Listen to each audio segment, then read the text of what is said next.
आज आपण इयत्ता 12वी वाणिज्य शाखेतील चिटणीसाची कार्यपद्धती या विषयातील संस्थात्मक वित्त व्यवस्थेचे स्रोत या पाठातील अमेरिकन ठेवपावती व जागतिक ठेवपावती याचा अभ्यास करणार आहोत.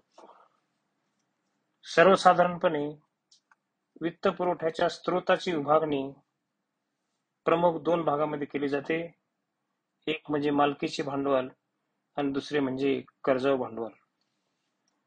यामधील मालकीच्या भांडवलामध्ये भाग भांडवल, प्रतिधारण नफा असे दोन स्रोत आहेत. तर कर्ज भांडवलामध्ये कर्ज रोखे, ठेवी, बंधपत्रे, जागतिक ठेवपावती, अमेरिकन ठेवपावती, बँकेचं कर्ज, वित्तीय संस्थेचे कर्ज आणि व्यापारी कर्ज अशा स्रोताचा समावेश होतो. तर यामधील आपण अमेरिकन ठेवपावती आणि जागतिक ठेवपावती याचा अभ्यास करत आहोत.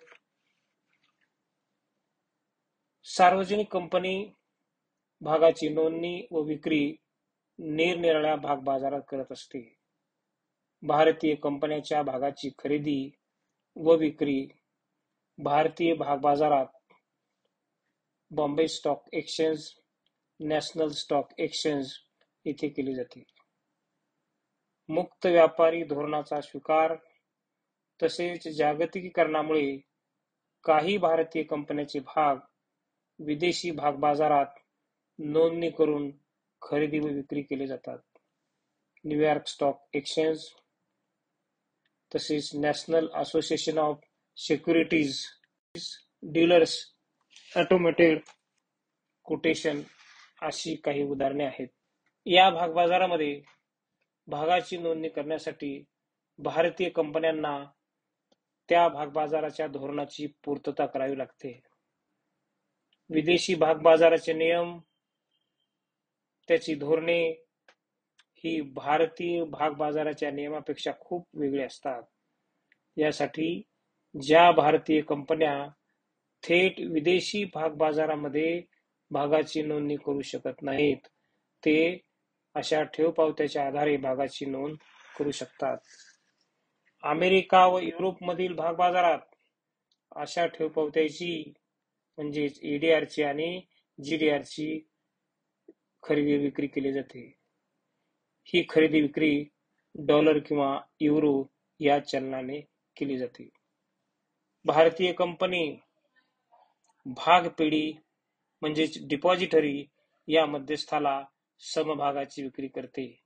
सिटी बँक किंवा बँक ऑफ न्यूयॉर्क इत्यादी परदेशी बँका भागपेढी म्हणून कार्यरत आहेत. या भागपेढी बँका गुंतवणूकदाराला भागाच्या बदल्यात ईडीआर अथवा जीडीआर देऊ शकतात. प्रत्येक ठेवपावतीमध्ये निश्चित संख्येचे भाग नमूद केलेले असतात.